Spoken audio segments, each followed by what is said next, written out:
Hello, this is lesson 5.4 about simple interest. So today we're going to calculate simple interest and the amount. To do this, you should need your 5.4 note-taking sheet and a writing utensil and a calculator. Please pause the video if you do not have those things. So we're going to talk about a few vocab words first. The first one is interest. Interest is the amount of money paid for the use of a lender's money. So for checking and savings account, you are the lender. So especially for savings account, you are the one lending money to the bank and they're paying you interest on that.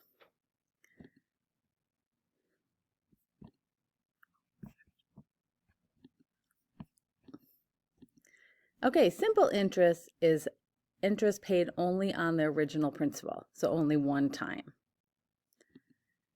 Principal is the amount of money, okay? So how much money you have in the account.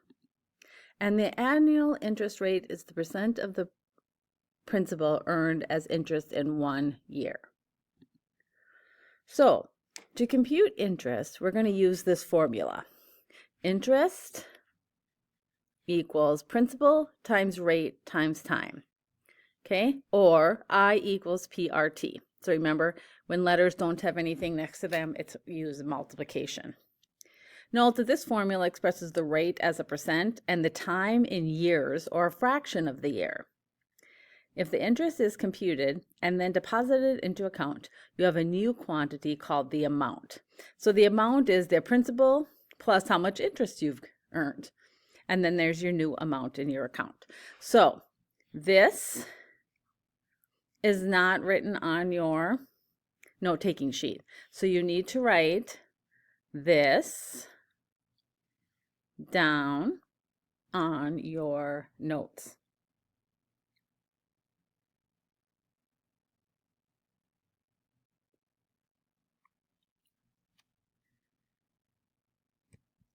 So on your notes, you will see simple interest. So the P, I always think, is the money, and you might want to add these little symbols to help. The rate is the percent, and then the time is how much time. Okay?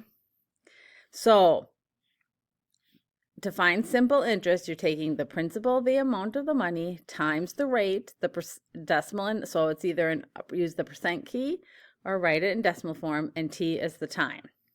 So the most difficult part about this is, I think, the time part. So Joyce Taylor deposits $9,000 in an account that pays an annual interest rate of 5.5% interest rate. Determine the simple interest and the amount of the account at 3 years, 3 months, and 3 days.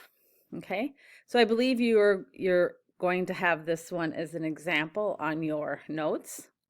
So here's the one formula that we talked about. P times R times T, and the second one, principal times interest. So here we go. Interest for 3 years, 9,000 times 5.5% times 3. This is 3 years. Okay, and if you do that, you'll get $1,485. Then you add that to your original principal. Let's look at these numbers, they're the same. And now she has $10,485 in her account. So let's say she only did that for 3 months. Now you know there's 12 months in a year. So to do only for 3 months, we have to write this as a fraction. So now you're taking 9,000 times 5.5% times 3 divided by 12. That's what this is. Okay, so you either are doing 3 divided by 12, and then you can figure out that that's 0.25.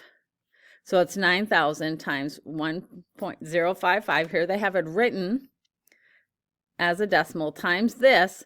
Now, because it's only 3 months, she made $123.75. Again, she added that to that, and her final is $9,123.75. Now, let's say she only kept it in there for 3 days. Okay, we have 365 days in a year. Okay, so you're taking 9,000 times 5.5% times 3 divided by 365. Now, this is how they wrote this out. So it's nice. 9,000 times 0.055 times 3 divided by 365. Again, here is that long number that we need to look like money. So we look at the 6, look at the 8, and then your answer is $4.07. Then you go ahead and add that to the 9,000, and you get $9,004.07. Okay, so you need to be looking at the problems to make sure if they're years, okay, if it's years, months, or days. Okay, so you might need to go back and refer to this on your note-taking sheet. So on your note-taking sheet, you don't have 10 or 11, but you have 5 through 9. So right now, you are going to do at least 5, 6, or 7. You can surely do 8, 9 for more practice. I want you to write them out below. So for example, number 5 would be I equals P-R-T. Okay, so I do I equals principal is the amount of money times 6% times 5. And then you're going to get that. So in here is the interest, and then you add the interest again to the principal to get the amount. So pause the video, do 5, 6, and 7 at least. I will not give you the practice for 5.4 or be able to do the practices unless I've seen 5, 6, or 7 written out like this on your paper. If you do those 3 and you got those right, then you should be able to understand the assignment. So here is the answers. So check your answers. If you didn't get them right, you would want, again, to check with Ms. Dahlstrom and see what you did wrong. You can always go back and do 8 and 9. 8 is a little tricky because it's 15 months, but that would just be 15 divided by 12 on there because it's months. So again, you really have to pay attention to years, months, and days. Please bring your note-taking sheet up, and once you have shown that you've done the work, then you can go on to the practice.